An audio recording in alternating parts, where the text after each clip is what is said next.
সমস্ত শ্রোতা বন্ধুদের গল্প কবিতার আসরে স্বাগত জানাই। আজ আপনাদের শোনাব শ্রী নীলাঞ্জন চট্টোপাধ্যায়ের উপন্যাস ভালোবাসার আলোর ষষ্ঠ পর্ব। শ্রোতা বন্ধুদের সময়ের কথা ভেবে আমি উপন্যাসটিকে 10 ভাগে ভাগ করেছি। আজ ষষ্ঠ পর্ব পাঠ শুরু করলাম। গল্প পাঠ ভালো লাগলে একটা লাইক দিয়ে শেয়ার করবেন, কমেন্ট করবেন। আপনাদের কাছে আমার বিনীত অনুরোধ, এখনও যারা এই চ্যানেলকে সাবস্ক্রাইব করেননি দয়া করে সাবস্ক্রাইব করে বেল আইকনটি প্রেস করবেন, যাতে করে এই চ্যানেলে কোনো গল্প, উপন্যাস বা কবিতা আপলোড হলে আপনাদের কাছে সহজেই পৌঁছে যায়। নমস্কার। বাবা খুব বিচক্ষণ ব্যক্তি ছিলেন। অতসীর ব্যাপারে কোনো ঝুঁকি নিলেন না। কোনো রকমে খাওয়া শেষ করে নিলাম আমরা। মা 1 গ্লাস দুধ খেতে দিয়েছিলেন অতসীকে। তারপর একটা ট্যাক্সিতে আমি, বাবা আর অতসী লোকাল থানায় গেলাম। থানার বড়বাবু কেশবরঞ্জন পাল বাবাকে চিনতেন। অনেক দিন থেকে বাবা নানা রকম সামাজিক ক্রিয়াকর্মের সঙ্গে যুক্ত। একজন সোশ্যাল ওয়ার্কার হিসেবেই বাবাকে কেশববাবু চিনতেন। অত রাতেও তিনি থানার অফিসে বসে কি কাজ করছিলেন। বললেন, কি ব্যাপার রাজদীপবাবু, আপনি? বাবা সংক্ষেপে অতসীর পরিচয় দিলেন এবং অতসীকেই বললেন শ্বশুরবাড়িতে তার অভিজ্ঞতার কথা বড়বাবুকে বলতে। সব শুনে অতসীকে একটা জেনারেল ডায়েরি করতে বললেন বড়বাবু। বাবাকে আশ্বাস দিলেন, এরপর যদি এই বধূর ওপর কোনো চূড়ান্ত অত্যাচার হয় তাহলে আমি প্রথমেই গ্রেপ্তার করব শ্বশুর, শাশুড়ি আর ওর হাজব্যান্ডকে। থানা থেকে বেরিয়ে বাবা জিজ্ঞেস করলেন, এখন কি করবে অতসী? শ্বশুরবাড়ি ফিরে যাবে? অতসী আবার কেঁদে ফেলল। বাবার দুটি হাত ধরে বলল, ওই মৃত্যুপুরীতে আমাকে আর ফিরে যেতে বলবেন না কাকাবাবু। আজকের রাতটা আমাকে আপনাদের বাড়িতে একটু আশ্রয় দিন, সকাল হলেই আমি চলে যাব আমার বাবা মার কাছে হালিশহরে। শ্বশুরবাড়িতে আমি আর ফিরব না। পার্থর বিরুদ্ধে আমি বিবাহ বিচ্ছেদের মামলা করব। আমি MA পাস, বাংলায়, BTO করা আছে। আমি কোনো স্কুলে চাকরির চেষ্টা করব। নিজের পায়ে দাঁড়াতে আমাকে হবেই। সেদিন রাতটা অতসী আমাদের বাড়িতে কাটালো। সকালবেলা বাবা তাকে একা ছাড়লেন না, নিজে সঙ্গে করে হালিশহরে তার বাড়িতে পৌঁছে দিয়ে এলেন। পাশের বাড়ি থেকে আর কেউ কোনো খোঁজ নিল না। না, ওদের পক্ষ থেকে একেবারে চুপচাপ। কিন্তু 1 সপ্তাহের মধ্যেই এক ভয়ঙ্কর ঘটনা ঘটল, যা আমাদের জীবনের ভেতরে যেন নাড়িয়ে দিল। কি ঘটল? মানালি অধীর আগ্রহের সঙ্গে জিজ্ঞাসা করল। সেই দিনটির কথা আজও আমার স্পষ্ট মনে আছে। সন্ধেবেলা আমি অফিস থেকে ফিরলে আমরা 3 জনে চা খাই, টুকটাক জলখাবার খাই। তারপর বাবা একটু হাঁটতে বের হন, স্টেশনের দিকে চলে যেতেন। ওখানে রেলের জমিতে একটা সুন্দর ঝিলের পাড় ধরে বয়স্ক মানুষদের হাঁটার ব্যবস্থা আছে। বাবা কিছুক্ষণ হেঁটে ফেরার সময় সংসারের টুকিটাকি জিনিসপত্র কিনে বাড়ি ফিরতেন।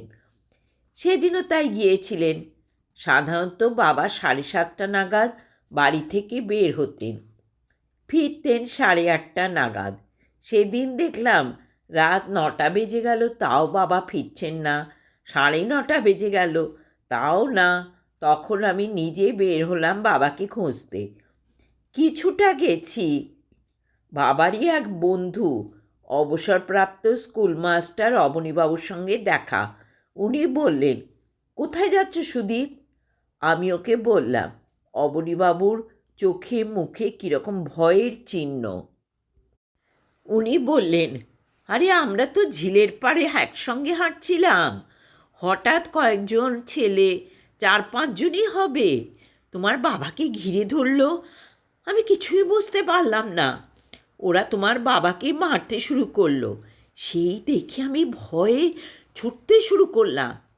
তারপর একটা ফটার শব্দ কানে এলো। সম্ভবত তোমার বাবাকে ওরা গুলি করেছে। কেন মারছিল, কেন গুলি করেছে, কিছুই বুঝলাম না। আমি হন্তদন্ত হয়ে আসছি তোমাকে খবরটা দেবার জন্য। সুদীপ এই পর্যন্ত বলে চুপ করে গেল।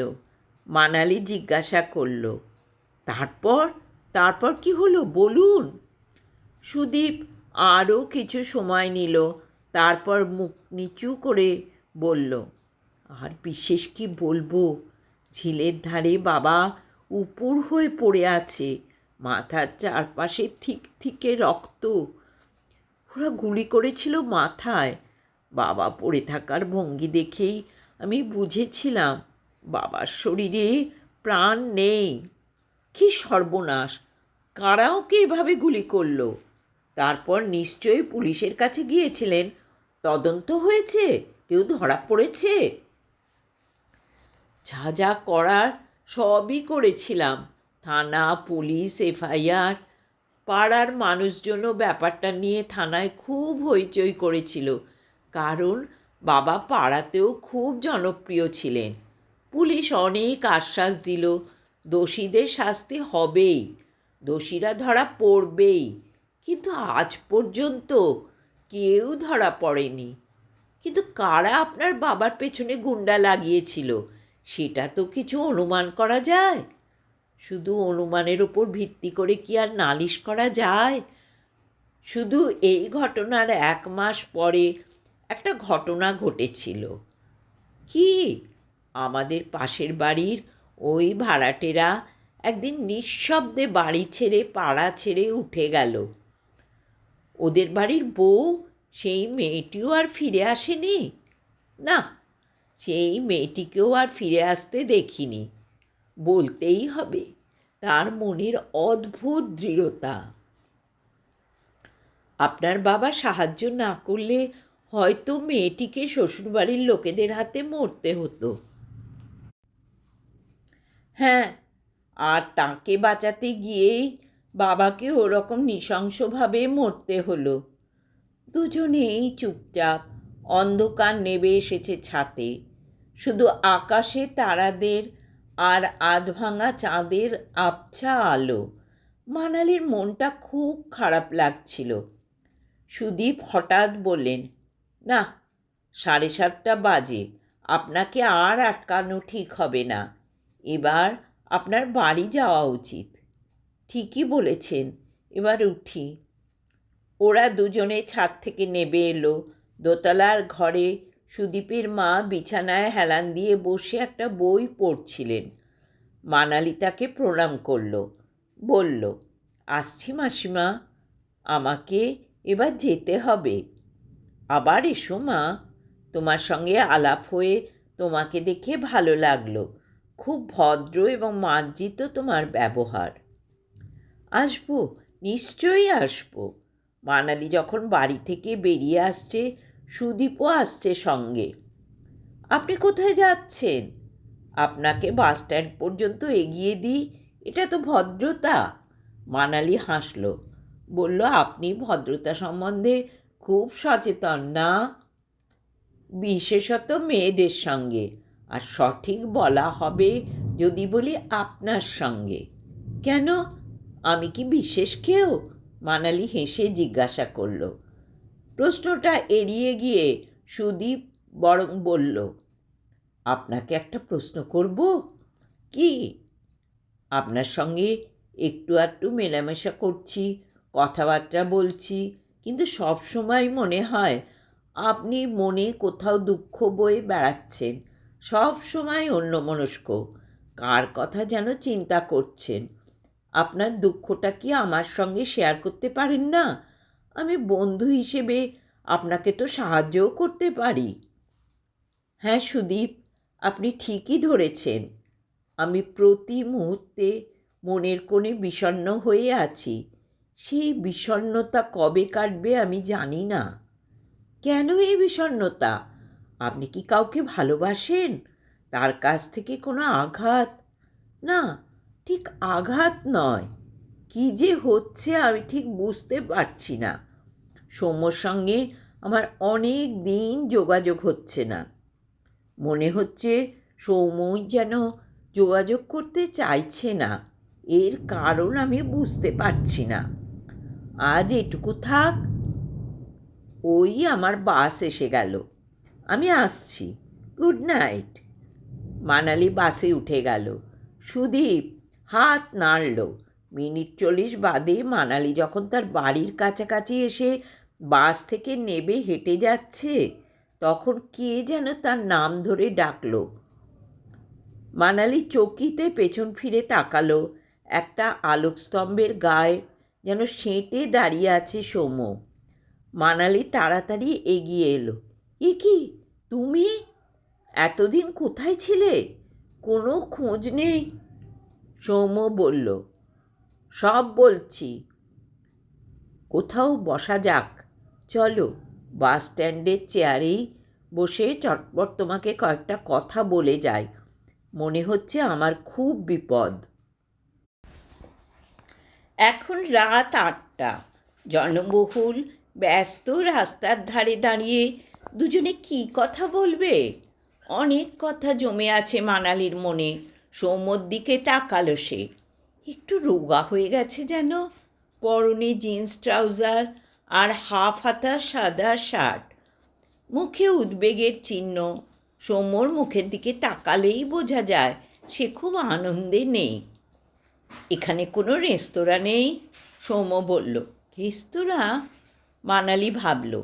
আছে অবশ্য, মা তারা রেস্তোরাঁ। তবে সেখানে কোনো দিন পা দেয়নি মানালি। দেখে মনে হয় হয়তো খুব নিচু স্তরের। সেখানে এত রাতে সে সৌম্যকে নিয়ে বসবে? ভালো দেখাবে সেটা? আছে, একটু দূরে, তবে খুব অর্ডিনারি। হোক অর্ডিনারি, তবুও চলো সেখানে। অন্তত 2 কাপ কফি নিয়ে কিছু কথা বলবো তোমাকে। আমাদের বসা দরকার। আমি ভুল করে বাঘের গুহায় পা দিয়ে ফেলেছি মানালি। বাঘের গুহা? চলো, দেরি করো না। কোন দিকে? এই সামনে, একটু হেঁটে। এত রাতে ওইসব জায়গায় খাবার দাবার কি কিছু পাওয়া যাবে? বাস স্ট্যান্ড থেকে কিছুটা হেঁটে রেস্তোরাঁর সামনে এসে পৌঁছলো ওরা। ভেতরে ঢুকলো। বেশ কিছু টেবিল চেয়ার, সবই ফাঁকা। শুধু এক কোণে মুখোমুখি বসে আছে একজন যুবক, একজন যুবতী। সম্ভবত মোগলাই পরোটা খাচ্ছে আর হেসে হেসে কথা বলছে নিচু স্বরে। কাউন্টারে সম্ভবত দোকানের মালিক। ভীষণ কালো গায়ের রং, পরনে ধুতি পাঞ্জাবি। স্থূলকায় বপু, গলায় একটা সোনার হার চিকচিক করছে। মাঝবয়সী লোকটা মানালির বুকের দিকে স্থির দৃষ্টিতে তাকিয়েছিল। সৌম্য বলল, চলো, এখানেই কিছুক্ষণ বসা যাক। কিছু খাওয়া যেতে পারে, খিদেও পেয়েছে। মানালি বলল, এখানে বসবে? জায়গাটা আমাদের বসার পক্ষে উপযুক্ত নয়। ছাড়ো সব, 15 মিনিটের ব্যাপার। একেবারে কোণের দিকে একটা টেবিলে মুখোমুখি বসলো দুজনে। মানালি বলল, তোমার কি বিপদ সৌম্য? তুমি কেন আমার সঙ্গে যোগাযোগ বন্ধ করে দিয়েছ? বাঘের গুহায় পা দিয়েছ মানে? কি তোমার বিপদ? সব বলছি, আগে কিছু অর্ডার দিই। সৌম্য ঘাড় ঘুরিয়ে মালিকের দিকে তাকিয়ে বলল, এখানে কাউকে পাঠিয়ে দেবেন? মালিক গলা তুলে ডাকল, বেচা, এই বেচা।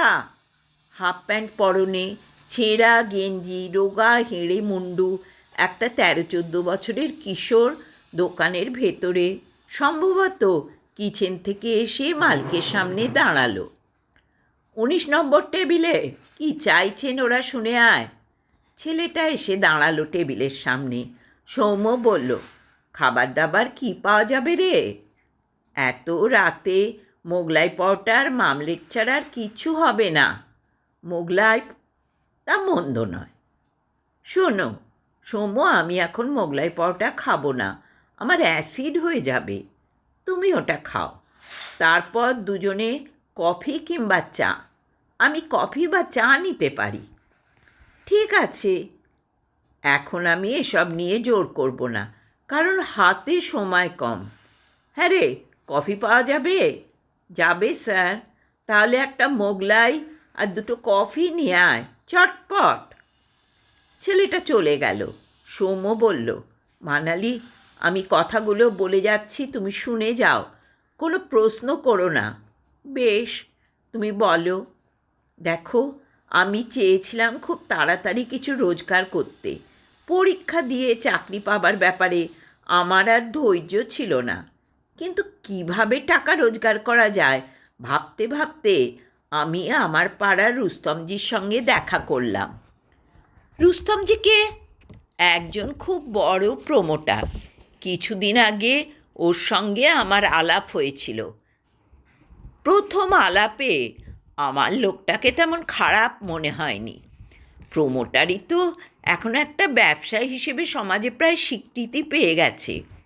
সুতরাং প্রমোটার মাত্রই যে খারাপ হবে আমি তা মনে করতাম না। তাছাড়া প্রথম আলাপেই রুস্তমজির যেন আমাকে পছন্দ হয়েছিল। উনি বলেছিলেন, যদি কোনো দিন প্রয়োজন হয় আমাকে বলবেন। আমি চাকরি পাবার পরই তুমি বুঝি রুস্তমজির সঙ্গে দেখা করেছিলে? হ্যাঁ, তাই করেছিলাম। এটা আমার একটা কমপ্লেক্স বলতে পারো। কেন তোমার এই কমপ্লেক্স সৌম্য? আমার ভালোবাসার প্রতি তোমার একটুও বিশ্বাস নেই? আসলে এখানেই ভুল হয়েছে সৌম্য। তুমি আমার ভালোবাসাকে গুরুত্ব দাও না। তুমি আমার মনকে বুঝতে পারো না। আমি জানি আমার এই চাকরি পাওয়াটাই আমার অপরাধ, কান্না ভেজা গলায় বলল মানালি। একটা হাত বাড়িয়ে মানালির হাতে মৃদু চাপ দিল সৌম্য। এখন এসব কথা তুলে আর লাভ কি? তোমার ভালোবাসাকে আমি অপমান করতে চাইনি মানালি। তুমি জানো না, তোমার ভালোবাসাই আমার অন্ধকার রাস্তায় আলো। সেই আলোই আমাকে সামনের দিকে এগিয়ে যেতে সাহস যোগায়। ঠিক এই সময় কিশোর শ্রমিক একটা প্লেটে মোগলাই পরোটা টেবিলে নামিয়ে দিয়ে গেল, তারপর 2 কাপ কফি। মোগলাই পরোটার প্লেট টেনে নিয়ে যেভাবে খেতে শুরু করলো সৌম্য, সেটা দেখে মানালি বুঝতে পারল তার কত খিদে পেয়েছিল। 5-7 মিনিটের মধ্যে খাওয়া শেষ। তারপর কফির কাপে চুমুক দিয়ে সৌম্য বলতে শুরু করলো, রুস্তমজির সঙ্গে দেখা করলাম। উনি একটা ঠিকানা দিলেন, সেখানে গিয়ে এক ভদ্রলোকের সঙ্গে দেখা করতে হবে। পরদিনই দেখা করলাম। ক্যামাক স্ট্রিটে ঝাঁ চকচকে অফিস। সেখানে আমাদের দুজন লোকের সঙ্গে পরিচয় করিয়ে দেয়া হলো। তাদের সঙ্গে আমাকে বারাসাত অঞ্চলে যেতে হবে। অর্থাৎ আজকের কথা। কী কাজ করতে হবে সেটা বুঝলাম না, কিন্তু সঙ্গে সঙ্গে 10,000 টাকা অ্যাডভান্স পেয়ে গেলাম। 10,000 টাকা অ্যাডভান্স? হ্যাঁ, আমার মাথায় শয়তান ভর করেছিল মানালি। আমি টাকাটা দেখে লোভ সামলাতে পারিনি, নিয়ে নিলাম। তারপর তারপর মেট্রো সিনেমার সামনে থেকে একটা বোলেরো গাড়িতে আমাকে তুলে নেওয়া হলো। সেই গাড়িতে ছিল দুজন, তাদের নাম গুড্ডু আর রামু। তারপর বারাসাতের দিকে একটা লজে গিয়ে উঠলাম আমরা। সেখানে খাওয়া দাওয়া হলো। গুড্ডু আর রামু বহু ড্রিঙ্ক করলো। তারপর আমি আসলে বুঝতেই পারছিলাম না আমাকে কি করতে হবে। খানিক বাদে বুঝলাম। কি বুঝলে? 4টে ট্রাক লজের সামনে এসে দাঁড়ালো। সেই ট্রাকে কী ছিল জানো? কি? প্রতিটা ট্রাকে বোঝাই করা ইট, পাথর, ময়লা, আবর্জনা, ঘেঁস। মানে মানে তখনও বুঝতে পারিনি। খানিক বাদে পরিষ্কার হলো। রামুর মোটর বাইকে আমাকে তুলে নিল। আমাদের পেছনে আসতে লাগলো 4টে ট্রাক। কোথায় যাচ্ছিলে তোমরা? কোনো পুকুর বোঝাতে? ঠিক ধরেছ, মোটর বাইকে অনেকটা গিয়ে শহরাঞ্চল ছেড়ে আমরা একটা গ্রামে ঢুকলাম। সেই গ্রামের মাঝামাঝি জায়গায় একটা বিশাল বড় দিঘির সামনে রামু তার মোটর বাইক থামালো। 4টে ট্রাকও পরপর থেমে গেল। কিছুক্ষণ দিঘির দিকে তাকিয়ে থেকে রামু বলল, শোনো বস, এর এই দিঘি আমরা বুঝিয়ে দেব। তুমি এখানকার সুপারভাইজার, এই দিঘি বোঝানোর কাজ সুপারভাইজার করবে। আমি জিজ্ঞাসা করলাম যে এই দিঘির মালিকানা কার? কোনো পুকুর, দিঘি বা জলাভূমি বোঝানো তো বেআইনি কাজ, জেলের ঘানি টানতে হবে। রামু কুটিল হেসে বলেছিল, বাধা তো আসবেই। এই গ্রামেই ইন্দ্রনীল রায় নামে একজন বেড়ে পাকা আছে। অনেক বয়স হয়েছে লোকটার। ওকে লোকে কী সব বলে, পরিবেশবিদ না কি যেন। ওর একটা দল আছে। এই পুকুর বোঝাতে গেলেই ওরা এসে হইচই শুরু করে দেবে। আমি তোমাকে এখানে রেখে লজে ফিরে যাচ্ছি। ইন্দ্রবাবুর দল যদি এসে পুকুর বোঝানোয় বাধা দেয়, তাহলে আমাকে বা গুড্ডু ভাইকে একটা মিস কল দেবে বা SMS পাঠাবে। আমরা চলে আসব। তোমার কোনো চিন্তা নেই। এই পুকুরের মালিকানা রুস্তমজির। তার কাগজপত্র আমাদের কাছে আছে। আমি জিজ্ঞেস করেছিলাম, এত বড় দিঘি বোঝাতে তো অনেক দিন লাগবে, আর বোঝানোই বা হচ্ছে কেন? আমার প্রশ্নে রামু কেমন চটে গেল। বলল, প্রশ্ন বড় বেশি হয়ে যাচ্ছে, বস এসব পছন্দ করে না। তবুও জেনে রাখো, এই জলাভূমি বোঝাতে আমাদের সময় দেওয়া হয়েছে 7 দিন। আর এটা বুঝিয়ে যে জমি উঠে আসবে, তার ওপর রুস্তমজি একটা 14তলা ফ্ল্যাট বানাবে। সেখানে সুইমিং পুল থাকবে, শপিং মল থাকবে, জিম থাকবে। এসব অনেক বড় প্রজেক্ট। শুধু শুনে রাখো, আর বেশি জানতে চেও না। আমি তাহলে আসছি। প্রত্যেক ট্রাকে 4 জন করে লেবার আছে। ওরা একধার থেকে দিঘি বোঝাতে শুরু করল। লেবারদের কিসব নির্দেশ দিয়ে রামু মোটর বাইকে ভোকাট্টা হয়ে গেল। দুজনেরই কফি শেষ। কিশোর শ্রমিক এঁটো কাপ প্লেট নিয়ে চলে গেল। ওদিকে টেবিলে বসে যে 2জন যুবক যুবতী মোগলাই পরোটা খাচ্ছিল, তারাও চলে গেছে। রেস্তোরাঁয় আর কোনো খদ্দের নেই। একদিকে ক্লাক্সেবল গেট খানিকটা টেনে কিশোর শ্রমিক বন্ধ করে দিল। কাউন্টারে বসে হৃষ্টপুষ্ট মালিক শব্দ করে হাই তুলল, স্পষ্ট ইঙ্গিত চলে যাওয়ার। এই সময় সৌম্য সেই কিশোর শ্রমিককে ডাকল, ভাই শোনো। সে এদিকে এলে তাকে বলল, আর 1 কাপ কফি দেবে? মানালি বলল, আবার কফি নেবে? সৌম্য বলল, এখনও কিছুক্ষণ বসতে হবে, বুঝতে পারছো না? কফি এলো। সৌম্য কফির কাপে চুমুক দিয়ে বলতে শুরু করলো, ট্রাক থেকে লেবাররা দিঘির পশ্চিম ধার ঘেঁষে ইট পাথর আবর্জনা ফেলতে শুরু করলো। চচ্চড়ে রোদে দাঁড়িয়ে ঘামছি আর তদারকি করছি, কোথাও ঝামেলা নেই। ঘণ্টাখানেক বাদে শুরু হলো ঝামেলা। গ্রামের ভেতর থেকে অনেক লোকের একটা মিছিল এগিয়ে আসতে দেখলাম আমাদের দিকে। তারা স্লোগান দিচ্ছে। কাছাকাছি আসতে স্লোগানগুলো বুঝতে পারলাম। পুকুর বোঝানোর বিরুদ্ধে স্লোগান। আমার সামনে এসে মিছিলটা থামল। এক ভদ্রলোক এগিয়ে এলেন।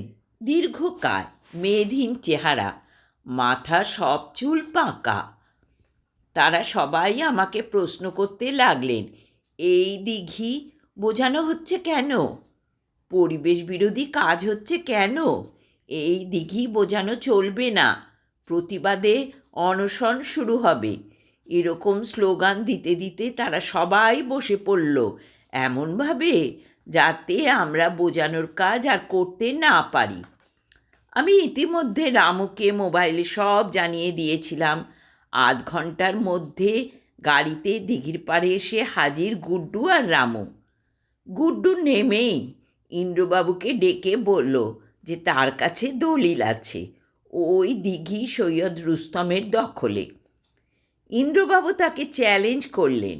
তখন গুড্ডু সত্যি একটা দলিল ট্রাউজারের পকেট থেকে বের করলো, আর সেই দলিলে দিঘির মৌজা নম্বর, দাগ নম্বর এসব উল্লেখ করে দখলদারের নাম আছে সৈয়দ রুস্তম।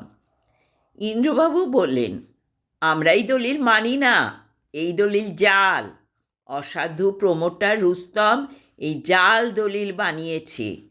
শুরু হয়ে গেল হইচই। মিছিলে লোক ছিল অন্তত 50 জন। গুড্ডু আর রামু একটু যেন পিছিয়ে গেল। আমাকে জিপে তুলে তারা পালিয়ে এলো। 4টে ট্রাক আর লেবাররাও ফিরে আসতে বাধ্য হলো।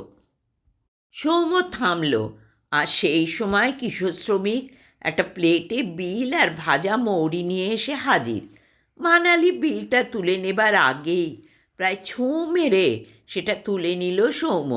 মানালি দেখল সৌম্যর পকেটে 100 টাকার একটা মোটা বান্ডিল।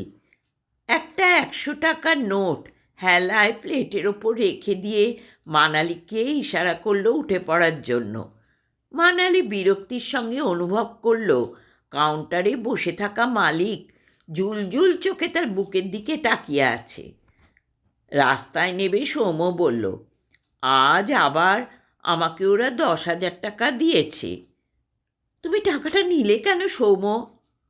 মানে, তুমি ওদের সঙ্গ ছেড়ে দাও, ওই টাকা ফেরত দিয়ে দাও। তুমি বড় কোনো ঝামেলায় জড়িয়ে পড়তে চলেছ। আমার খুব ভয় করছে সৌম্য। আমার ফেরার রাস্তা নেই মানালি, সে চেষ্টা আমি করেছিলাম। কি চেষ্টা করেছিলে? আমি বলেছিলাম যে এরকম চাকরি আমি করব না, আমি আগামীকাল থেকে আর আসছি না। তাতে ওরা আমাকে থ্রেটন করেছে, বলেছে রুস্তমজির খাতায় একবার নাম লেখালে সহজে নিস্তার পাওয়া যায় না। যদি আমি কাজ করতে চাই তো করব, না চাইলে ফল ভালো হবে না। আমার মাকে নাকি কাঁদতে হবে। সর্বনাশ! এখন তাহলে কি করবে সৌম্য? তুমি লালবাজারে পুলিশকে সব জানাও। ওখানে একজন অ্যাসিস্ট্যান্ট কমিশনার আছে, তার সঙ্গে বাবার পরিচয় আছে।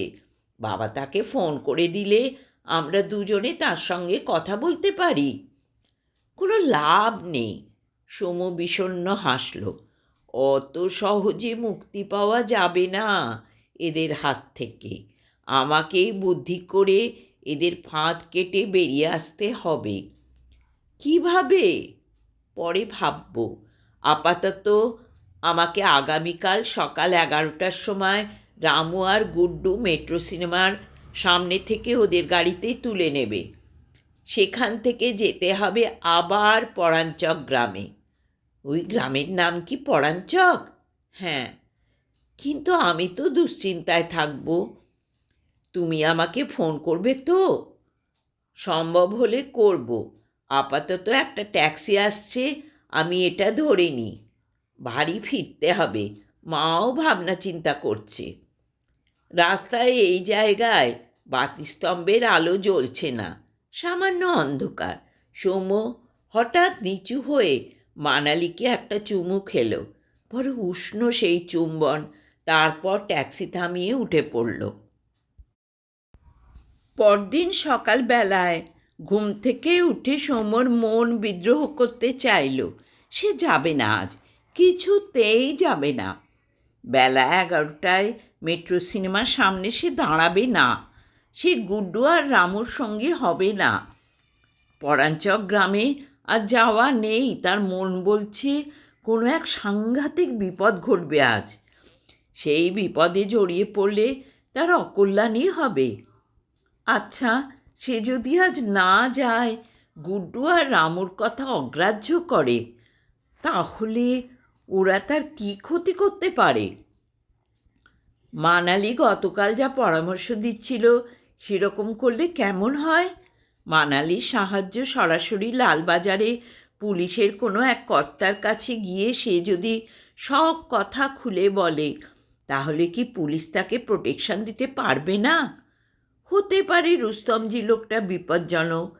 সে যদি হঠাৎ রুস্তমজির অনুচরদের কথা মতো কাজ না করে, তাহলে হয়তো তার পেছনে সুপারি কিলার লেগে যাবে, তার প্রাণ সংশয় হতে পারে। কিন্তু সেক্ষেত্রে একটা ব্যবস্থা তো করা যায়। কলকাতা ছেড়ে যদি পালিয়ে যায় সৌম্য, বোম্বাইয়ে থানেতে তার এক মামাতো দাদা আইটি সেক্টরে বড় চাকরি করে। বিল্টুদা ফ্যামিলি নিয়ে থাকে সেখানে। সে তো বিল্টুদার ফ্যামিলিতে গিয়ে কিছুদিন থেকে আসতে পারে। বিল্টু মামিমাও প্রায় ফোনে সৌম্যকে থানেতে এসে থেকে যেতে বলে। সেক্ষেত্রে একটা অসুবিধে হবে, মানালির সঙ্গে তার যোগাযোগ থাকবে না। কিন্তু তার নিরাপত্তার কথা ভেবে মানালি নিশ্চয়ই সৌম্যর কলকাতা থেকে গা ঢাকা দেওয়ার পরিকল্পনায় আপত্তি করবে না। বিছানায় শুয়ে এরকম ভাবছিল সৌম্য, আর ঠিক তখনই বালিশের পাশে রাখা মোবাইল বেজে উঠল। সৌম্য দেখল গুড্ডুর নম্বর ছোট পর্দায় ভেসে উঠছে। তার বুকের মধ্যে ছ্যাঁত করে উঠল। প্রথমে সে ফোনটা ধরল না, বেজে যেতে দিল। বেজে বেজে শেষ হয়ে গেল কলটা। কিন্তু ও প্রান্তে গুড্ডু যে নাছোড় বাঁধা।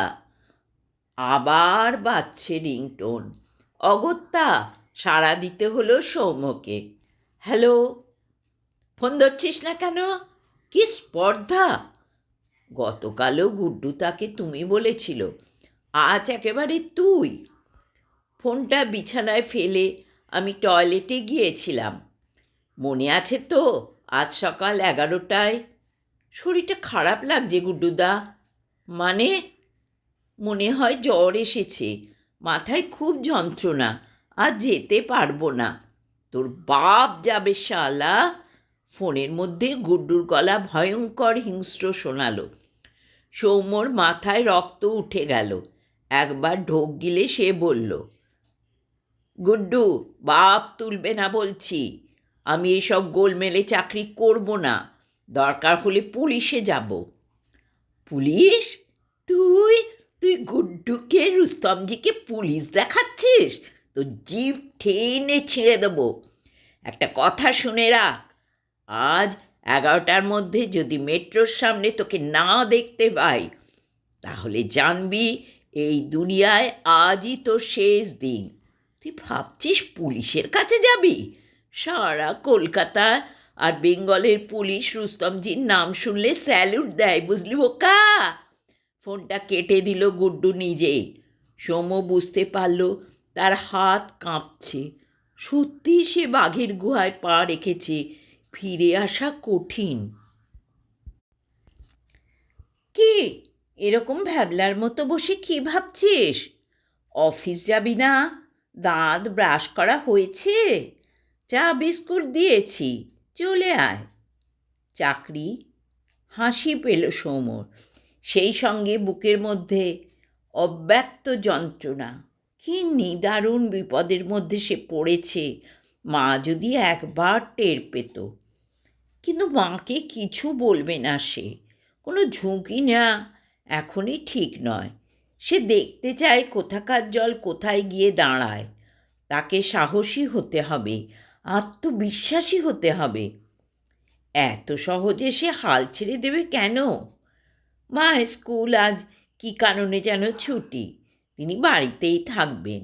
মনের ভেতরে চাঞ্চল্য বাইরে একটুও না প্রকাশ করে স্নান খাওয়া দাওয়া সেরে সৌম্য বাড়ি থেকে বের হবার মুহূর্তে হঠাৎ মাকে বলল, একটা কথা বলবো? কী রে খোকা? মানালিকে তো তুমি জানো, আমার বন্ধু। কেন জানবো না? এ বাড়িতে তো অনেকবার এসেছে। অনেক দিন আসে না কেন? ও ব্যাংকে চাকরি পেয়েছে। বাহ, এই খবরটা আমাকে আগে জানাসনি? ও চাকরি পেল, তুই চাকরি পেলি, তাহলে এবার তোরা। আমার তো কোনো আপত্তি নেই। ওসব কথা পরে হবে মা। আমি যেটা বলতে চাইছি সেটা হলো, কি? মানালির মোবাইল নম্বরটা তুমি রেখে দাও মা। সে না হয় রাখছি, কিন্তু হঠাৎ যদি কোনো দিন কোনো দরকার হয়। একটা কাগজে মানালির মোবাইল নাম্বারটা লিখে সৌম্য মায়ের হাতে দিল। মা বেশ অবাক হয়েই তাকিয়েছিলেন ছেলের দিকে। আসিমা। সৌম্য মাকে আর কিছু জিজ্ঞেস করার সুযোগ না দিয়ে বেরিয়ে এলো বাড়ি থেকে। গুড্ডুর সময় জ্ঞান একেবারেই নিখুঁত। ঠিক বেলা 11টায় মেট্রোর সামনে গাড়ি এসে দাঁড়ালো। সৌম্য ভিড়ের মধ্যে মিশেছিল, এগিয়ে এলো। গাড়ির পেছনের দরজা খুলে গেল। সৌম্য উঠে পড়ল ভেতরে।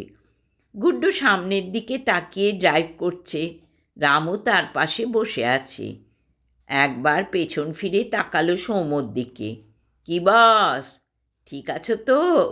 সৌম্য ঘাড় নাড়ল। রামু বলল, আজ দিঘির ধারে মনে হয় অ্যাকশান করতে হবে। অ্যাকশান? অ্যাকশান বোঝো না? ঢাই ঢুই ঢিসুম। রামু শূন্যে হাত ছুঁড়ে দেখিয়ে দিল। অ্যাকশান না করলে ওই দিঘি বোঝানো যাবে না। গ্রামের ওই পরিবেশ রক্ষা সমিতি বড্ড লেগেছে। ওরা কি আজও বাধা দিতে আসবে? আসবে মানে? দিঘির ধারে অনশন করে বসে আছে শালারা। কাল রাতে আমরা দিঘি বুঝিয়ে দিতে চেষ্টা করেছিলাম, কিন্তু ট্রাক থেকে ওরা জলে মাল ফেলতেই দেয়নি, লেবারদের কাজ করতে দেয়নি। বাজার গরম হয়ে আছে। কি চাইছে ওরা? ওদের দাবি কি? তা শোনোনি কাল? দিঘি ওরা বোঝাতে দেবে না। আমাদের ওখান থেকে সরে আসতে হবে। থানায় নালিশ করেছে ওরা আমাদের বিরুদ্ধে। থানা থেকে পুলিশ এলে যদি আমাদের বাধা দেয়, জলা জমি বোঝানো তো সত্যি আইন বিরুদ্ধ কাজ। থানা? রামু হেসে গড়িয়ে পড়ল। ওসব থানা টানা রুস্তমজি ম্যানেজ করে রেখেছে আগে থেকেই। থানার বড়বাবু এসব ছুটকো ঝামেলার মাথা ঘামাবে না, কোনো পুলিশ পাঠাবে না। আমাদেরকেই ওদের মেরে হাঁটাতে হবে। এবার গুড্ডু গম্ভীর গলায় বলল, রামু, বড় বেশি কথা হয়ে যাচ্ছে, চুপ করে বস। স্পটে গেলে বোঝা যাবে কি করতে হবে। রামু সঙ্গে সঙ্গে চুপ মেরে গেল। গাড়ি ছুটছে অন্তত 70 কিলোমিটার স্পিডে। এয়ারপোর্ট ছাড়িয়ে যশোর রোডে পড়েছে। এখানকার রাস্তায় সবসময় বড় গাড়ি ছোটার বিরাম নেই। রাস্তায় ছোটোখাটো জ্যাম লেগেই আছে। কিন্তু সৌম্য লক্ষ্য করছিল গুড্ডু খুব পাকা ড্রাইভার। সব কিছু সামলে সে বেশ স্পিডেই গাড়ি ছুটিয়ে নিয়ে যাচ্ছে। সৌম্য নিজের মোবাইল সাইলেন্ট মোডে রেখেছিল। স্ক্রিনে আলো জ্বলে উঠল। মানালির নাম্বার। মানালি কল করছে তাকে। সৌম্য কলটা কেটে দিল। পরক্ষণে SMS মানালির, তুমি এখন কোথায়? ভালো আছো তো? সৌম্যর উত্তর, সব ঠিক আছে, এখন কল করার দরকার নেই। ঘণ্টাখানেকের মধ্যে পরাঞ্চক গ্রামে ওরা ঢুকে পড়ল। গাড়িটা একটু তফাতে দাঁড় করালো গুড্ডু। তারপর 3জন নামলো গাড়ি থেকে। গুড্ডু বলল সৌম্যকে, ওই বুড়োগুলোর সঙ্গে যা কথা বলার তুমি বলবে। ওদের এখান থেকে হটিয়ে আমাদের বোঝানোর কাজ শুরু করতেই হবে। ফিরে যাওয়া যাবে না। আমি কি কথা বলবো? সৌম্য জিজ্ঞেস করল। ওদের বোঝাতে হবে এই দিঘির মালিকানা রুস্তমজির। তিনি তার দিঘি বুঝিয়ে ফেলে অন্য প্রজেক্ট বানাতে চান। এ ব্যাপারে ওদের বাধা দেওয়ার কোনো এখতিয়ার নেই। ওরা তো বলছিল দলিল জাল। সেটা ওরা আদালতে প্রমাণ করুক। তুমি এই অপারেশনের দায়িত্বে আছো। মাল তো কামিয়ে নিয়েছো আগেই। 20,000 টাকা পেমেন্ট করা হয়েছে তোমাকে। তুমি ওদের সঙ্গে কথা বলে জায়গা ক্লিয়ার করো। আমরা পেছনে আছি।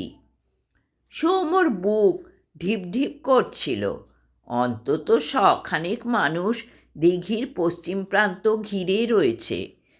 তাদের পেছনে দিঘি বোঝানোর মালপত্র বোঝাই ট্রাকগুলো চুপচাপ অসহায়। লেবাররা এখানে সেখানে ছড়িয়ে ছিটিয়ে বসে আছে। সৌম্যকে এগিয়ে আসতে দেখে ঘেরাওকারীরা সবাই উঠে দাঁড়ালো। সর্বাগ্রে মাথার সব চুল পাকা, দীর্ঘকায়, শীর্ণ ও কঠিন চেহারার সেই প্রবীণ ইন্দ্রনীল রায়। তার দুই চোখ জ্বলজ্বল করছে। সৌম্য যত এগিয়ে আসছে ওদের উচ্চস্বরে স্লোগান তত বাড়ছে। জলাভূমি বোঝাতে দেওয়ার বিরুদ্ধে একের পর এক স্লোগান। সৌম্যর পেছনে একটু তফাতে গুড্ডু আর রামু। সৌম্য নিজেকে বলেছিল, আত্মবিশ্বাসী হও, ভয় পেও না, সাহস সঞ্চয় করো, তোমার কাজ তোমাকে করতেই হবে। সৌম্য সরাসরি ইন্দ্রনীলের দিকে প্রশ্ন ছুড়ে দিল, আপনারা আমাদের কাজে এভাবে বাধা দিচ্ছেন কেন? ইন্দ্রনীল বললেন, আপনি কে ভাই? আপনাকে তো আগে দেখিনি। ওই দুজন গুন্ডাকে আমি চিনি, ওরা তো তোলাবাজ, কিন্তু আপনাকে দেখে তো ভদ্রলোকের ছেলে বলে মনে হয়। আমি মীনাক্ষী রিয়েল এস্টেটের একজন কর্মচারী। আমি একটা কথাই আপনাদের জিজ্ঞেস করতে চাই। কথা পরে হবে, তার আগে আপনার নামটা বলুন তো ভাই। ইন্দ্রনীল বললেন, সৌম্য রায়। বেশ বেশ, ইন্দ্রনীল বললেন, তার মুখে তির্যক হাসির রেখা। রুস্তমজির দলে আপনি কতদিন ভিড়েছেন? আর কোনো চাকরি জোটেনি? অপমানে সৌম্যর মুখটা লাল হয়ে গেল। সে বলল, আপনার কাছে জ্ঞানের কথা শুনতে আমরা আসিনি। এই দিঘির মালিকানা রুস্তমজির, সেটা আপনাকে গতকাল দেখানো হয়েছে। আমরা রুস্তমজির কর্মচারী, তার হুকুমে এই দিঘি বোঝাতে চাই। সেই কাজে আপনারা এভাবে বাধা দিতে পারেন না। গতকাল যে দলিল দেখানো হয়েছে তা জাল। এই জলাশয় রুস্তমজির হতেই পারে না। এই জলাশয় আমাদের গ্রামের এখানকার জমিদার সূর্যনারায়ণ চৌধুরীর। তিনি অবশ্য বেঁচে নেই, বছর 20 আগে মারা গেছেন। তার ছেলে মেয়ে এবং বংশধরেরা কলকাতায় থাকেন। তাদের কাছে আসল দলিল আছে। আমরা তাদের খবর পাঠিয়েছি, আগামীকাল তাঁদের উকিল দলিল নিয়ে আসবেন। অতএব আগামীকাল পর্যন্ত আমরা আপনাদের এই জলাশয়ে একটা পাথরও ফেলতে দেব না। ইন্দ্রনীলের চারপাশে দাঁড়িয়ে থাকা মানুষগুলোর দিকে তাকিয়ে তিনি বললেন, কি তাই তো? অনেক মানুষ একসঙ্গে গলা মেলালো, হ্যাঁ তাই তাই। আমরা এখানে অনশন করব, বেআইনিভাবে। জলাশয় বুঝিয়ে এখানে প্রমোটারি রাজত্ব চলবে না, চলবে না। অতজন মানুষ একসঙ্গে গলা মেলাচ্ছে। সৌম্যর মনে হলো মাটি কাঁপছে। সে কি করবে বুঝতে পারছে না। গুড্ডু আর রামুর দিকে তাকালো, দেখলো একটু তফাতে দাঁড়িয়ে ওরা দুজনে অন্যদিকে তাকিয়ে সিগারেট টানছে। ইন্দ্রনীল আবার বলতে শুরু করলেন, আপনি কি জানেন ভাই, কত দিন ধরে ওই অসাধু প্রমোটার রুস্তমজি এই জলাশয় বুঝিয়ে এখানে মাল্টি স্টোরিড বিল্ডিং বানাতে চাইছে। আর ওই যে ওর সাগরেদরা দাঁড়িয়ে আছে, ওরাও আমাদের কাছে নতুন মুখ নয়। কিন্তু আমি গ্রামের অধিকাংশ মানুষকে নিয়ে একটা আন্দোলন গড়ে তুলেছি। এই জলাশয় আমরা বোঝাতে দেব না। পরিবেশের ভারসাম্য নষ্ট হতে আমরা দেব না। পরিবেশ দূষিত হতে আমরা দেব না। এই জলাশয় হচ্ছে আমাদের সুস্থ জীবনের উৎস, আমাদের ফুসফুস। একে আমরা নষ্ট করতে দেব না। বেআইনি পুকুর বোঝানোর বিরুদ্ধে আমরা লোকাল থানায় অভিযোগ করেছি, এসপি সাহেবকে অভিযোগ জানিয়েছি, জেলা শাসককেও, কিন্তু কারো কাছ থেকে আমরা সাড়া পাইনি। আমরা জানি রুস্তমজি টাকা দিয়ে প্রশাসনের কর্তাদের মুখ বন্ধ করে দিয়েছে। ওরা কোনো দিনই আমাদের সাহায্য করতে এগিয়ে আসবেন না। তাই আমরা ঠিক করেছি আমরা নিজেরাই সম্মিলিতভাবে প্রতিবাদ জানাবো। তার মানে আপনারা আমাদের কাজ করতে দেবেন না? সৌম্য জিজ্ঞাসা করল। সে অনুভব করছিল তার মাথাতেও যেন একটা জেদ কাজ করছে। ইন্দ্রনীল বাবুদের এই বাধা সেই বা মেনে নেবে কেন? না, আজ আপনারা এই জলাশয়ে একটা ইট পাথরও ফেলতে পারবেন না। চেষ্টা করে দেখতে পারেন।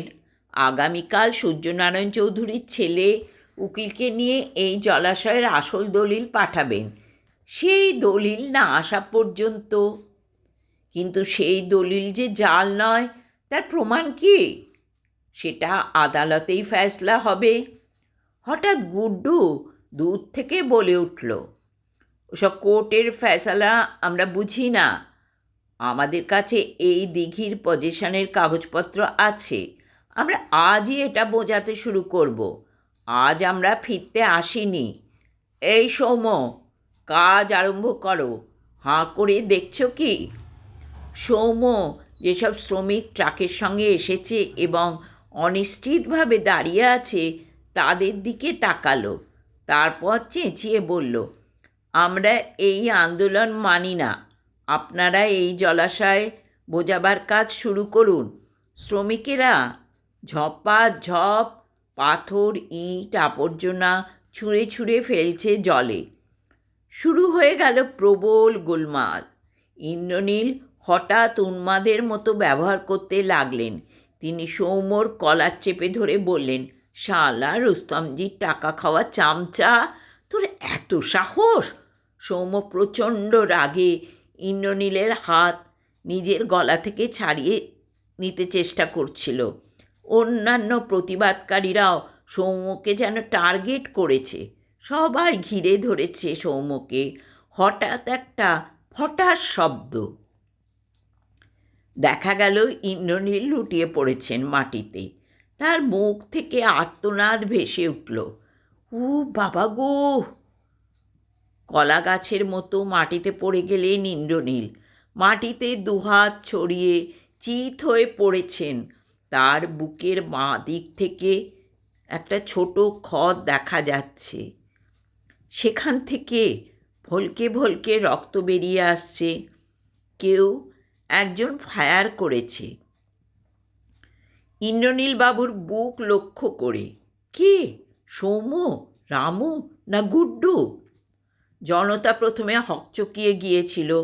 ঘটনার আকস্মিকতায় তারা যেন কিংকর্তব্য বিমূঢ়। তারপরে কয়েকজন চিৎকার করে ইন্দ্রনীলের শরীরের দিকে ঝুঁকে পড়ল। ইন্দ্রনীলের দেহে কি প্রাণ আছে? শোরগোল উঠল, অ্যাম্বুলেন্স, অ্যাম্বুলেন্স! দাদাকে হসপিটালে নিয়ে যেতে হবে। সৌম্যর বুক ধড়ফড় করছিল। মুহূর্তে সে এটুকু বুঝে গেছে যে সে গুলি করেছে কিংবা করেনি জনতা বিশ্বাসই করবে না। মারমুখী জনতা এখন তার ওপরই চড়াও হবে। আর এতগুলো মানুষের কবলে যদি সে পড়ে তাহলে তাকে গণপিটুনিতেই পঞ্চায়েত প্রাপ্তি হবে। সত্যি খুনি, খুনি বলে জনতা মারমুখী ভঙ্গিতে তার দিকে ধেয়ে আসছিল। সৌম্য ততক্ষণে ঊর্ধ্বশ্বাসে দৌড়ে গুড্ডুদের গাড়ির কাছে পৌঁছে গেছে। রামু দরজা খুলে ধরল। সৌম্য তাড়াতাড়ি গাড়িতে উঠে পড়ল। গুড্ডু গাড়িতে স্টার্ট দিল। দেখা গেল শ্রমিকেরাও ট্রাকে উঠে পড়েছে এবং 4টে ট্রাক গতি নিয়ে পালাচ্ছে ঘটনাস্থল থেকে। মারমুখী জনতা গাড়ির পেছনে ছুটে আসছিল। কিন্তু গুড্ডু বোধহয় 70 কিলোমিটার গতিতে গাড়ি চালাচ্ছে। আর 4টে ট্রাকের ড্রাইভারও রাস্তায় উঠে পড়ে জনতার নাগালের বাইরে চলে গেছে। সৌম্য সিটে হেলান দিয়ে হাঁপাচ্ছিল। কিছুক্ষণ বাদে নিজেকে সামলে নিয়ে সে জিজ্ঞাসা করল, আমার সঙ্গে তো ওই ভদ্রলোক আলোচনা করছিলেন, হঠাৎ এরকম গুলি চালানোর দরকার ছিল না। গুলি কে চালিয়েছে? রামু বলল। মানে তোমাদের দুজনের কেউ? গুড্ডু বলল। আমরা তো দূরে দাঁড়িয়েছিলাম, আমরা তো কিছু জানি না। আমাদের তো মনে হলো অত কাছ থেকে লোকটার ওপর গুলি তুমিই চালিয়েছ। সৌম্য অবাক হয়ে বলল, আমি গুলি চালিয়েছি? আমার কাছে তো কোনো আর্মস ছিল না। কি যা তা বলছো? রামু হাসতে হাসতে বলল, তা বলতে পারবো না ভাই, তবে ওখানকার আন্দোলনকারীরা তোমার নাম জানে, তাদের ধারণা হবে তুমিই গুলি চালিয়েছ। এসব কি আজে বাজে বলছো? এসব তো ক্লিয়ার কনস্পিরেসি। গুড্ডু বলল, এই ছোঁড়া, বেশি ইংরাজি মারিস না। গুলি কে চালিয়েছে সেটা কোর্টে প্রমাণ হবে। লোকটা মনে হয় ভোগে চলে যাবে, বাঁচবে না। পুলিশ মার্ডার কেস স্টার্ট করে দেবে। তুই সব থেকে কাছাকাছি ছিলি, বচসা হচ্ছিল তোর সঙ্গে। অতএব এটা বুঝতে পারছিস না কেন সন্দেহটা তোর ওপরই পড়বে? সৌম্য দাঁতে দাঁত চেপে বলল, গাড়ি থামাও, আমি এখনই লোকাল থানায় গিয়ে সারেন্ডার করতে চাই। সব ঘটনা আমি পুলিশকে বলবো। আমার কাছে কোনো আর্মস ছিল না, সেটাও বলবো। গুলি আমি করতেই পারি না, গুলি করেছ তোমাদের একজন। গুড্ডু একটুও না উত্তেজিত হয়ে থমথমে স্বরে বলল, পাগলামি করিস না বোকা, বেশি ত্যান্ডাই ম্যান্ডাই করলে তোর মাথাটাও উড়িয়ে দেব। তারপর বডিটা রাস্তায় ফেলে আমরা চলে যাব। রামু বলল, ওসবের দরকার কি গুরু? ওকে নামিয়ে দাও না এখানে, আমরা চলে যাই। পাবলিকের হাতে মার খেয়ে ও ছাতু হয়ে যাবে। গুড্ডু দাঁত টিপে কীরকম নিষ্ঠুর হাসতে হাসতে বলল, সাপের গর্তে পা দিয়েছিস, অত সহজে মুক্তি মেলে যে ভাই? এখন তোকে লুকিয়ে পড়তে হবে। তোকে বাঁচিয়ে রাখা আমাদেরই দায়িত্ব। তুই যদি পুলিশের হাতে ধরা পড়িস, আমাদের অনেক ক্ষতি। ওই দিঘি আমরা বুঝিয়ে ফেলবই, গণ্ডগোল মিটে যাবে। ওসব সাময়িক। রুস্তমজির কথায় পুলিশ এখানে ওঠে আর বসে, কিন্তু মাঝখান থেকে এই মার্ডার কেসটার জন্য কয়েকদিন আমাদের চুপ থাকতে হবে। আর তোর বাড়ি ফেরা চলবে না। বাড়িতে গেলেও ওই পুলিশের হাতে ধরা পড়বি। আমরা তোকে এমন জায়গায় রেখে দেব পুলিশ যেখানে পৌঁছতে পারবে না। আমি বাড়ি ফিরতে পারবো না? না চাঁদু। রামু সৌম্যর দিকে তাকিয়ে বলল, তোমার এখন অজ্ঞাতবাস চলবে, পাণ্ডবদের মতো। সৌম্য চোখের সামনে এক মুহূর্ত সব কিছু অন্ধকার দেখছিল। এ কি বিষম ঝামেলায় সে জড়িয়ে পড়ল। সামান্য চাকরি করতে এসে সে এরকম বিপদে পড়বে কে ভেবেছিল? ইন্দ্রনীলের হত্যাকারী হিসেবে যদি তার নাম মিডিয়ায় ছড়িয়ে যায়, সংবাদপত্রে ছাপা হয় এরকম ভুল খবর, তার কেবলই মনে হচ্ছিল গোটা ব্যাপারটা সাজানো, যেন তাকে তুরুপে তাস করার জন্যেই ঘটনাটাই এভাবে সাজানো হয়েছিল। কিন্তু সবাই তো জানবে সৌম্য খুনি, মা জানবে, মানালি জানবে, সবাই জানবে। তাহলে কিভাবে বোঝাবে সৌম্য যে আসল ঘটনা কি? সে বুঝতে পারছিল তার সারা শরীর ঘামে ভিজে যাচ্ছে, কীরকম অবশ লাগছিল তার। সে ঘাড় এলিয়ে সিটের গদিতে নিজেকে ছেড়ে দিল। গাড়ি এখন তীব্র গতিতে হাইওয়ে ধরে ছুটেছে। কোথায় যাচ্ছে সে কিছুই জানে না। তার কিছু করার নেই। সৌম্য, তুমি শেষ, তোমার কেরিয়ার শেষ। মানালি, তুমি যখন হয়তো মিথ্যে খবর জানবে, আমাকে ঘৃণা করতে শুরু করবে। মা, তুমিও আমাকে ঘৃণা করবে। আমি রাতারাতি মিথ্যে খুনির আসামি হয়ে যাব। গাড়ি ছুটছে জোরে। সৌম্য চোখ বুজে সিটের হেলান দিয়ে আধশোয়া হয়ে মনের মধ্যে চিন্তার সুনামি। গুড্ডু সিগারেট ধরিয়েছে। রামও গুনগুন করে একটা চটুল হিন্দি গানের সুর ভাজছে। আশ্চর্য, এত বড় ঘটনা একটু আগে ঘটে গেল, ওদের মনে যেন কোনো রেখাপাতই করেনি। গাড়ির এসি যেন বড় বেশি লাগছে। শীত শীত করছিল সৌম্যর। তার উপর জানলা বন্ধ থাকায় গুড্ডুর সিগারেটের ধোঁয়া পুরোটাই গাড়ির মধ্যে ছড়িয়ে পড়েছে। তীব্র তামাকের গন্ধ। গুড্ডু রামুকে বলল, লিজাকে ফোন কর, আমরা 10 মিনিটের মধ্যে পৌঁছে যাচ্ছি। রামু মোবাইল বের করে ডায়াল করলো, তারপর ফোনে বলল, লিজা বলছো? শোনো, গুড্ডুদা জানালো আমরা 10 মিনিটের মধ্যে তোমার ওখানে যাচ্ছি। আমাদের সঙ্গে আর একজন আছে, বুঝেছ তো? ওকে। মোবাইল বন্ধ করে রামু বলল, বস, লিজা রেডি আছে। কি খিলখিল হাসি মাইরি মেয়েটার। গুড্ডু বলল, চুপ শালা। বোধহয় 10 মিনিট বাদেই গাড়ি একটা গলির সামনে এসে দাঁড়ালো। গুড্ডুর নির্দেশে সৌম্যকে নামতে হলো। রামুও নেমে পড়ল। জায়গাটা কোথায় কিছু বুঝতে পারছে না সৌম্য। শুধু গুড্ডুর আর রামুর পেছনে সে সরু গলি দিয়ে হাঁটছে। একটা ছিমছাম একতলা বাড়ির সামনে এসে দাঁড়ালো ওরা। গ্রিল ঘেরা বারান্দা, বারান্দার দরজা ভেতর থেকে তালা। ডোর বেলে চাপ দিল গুড্ডু। বারান্দার ওপাশে দরজা খুলে গেল। হাসতে হাসতে যে বেরিয়ে এলো, তাকে দেখে চমকে উঠল সৌম্য। মীনাক্ষী রিয়েল এস্টেটের অফিসের রিসেপশনিস্ট, এরই নাম লিজা। এখানে তারা কেন এলো?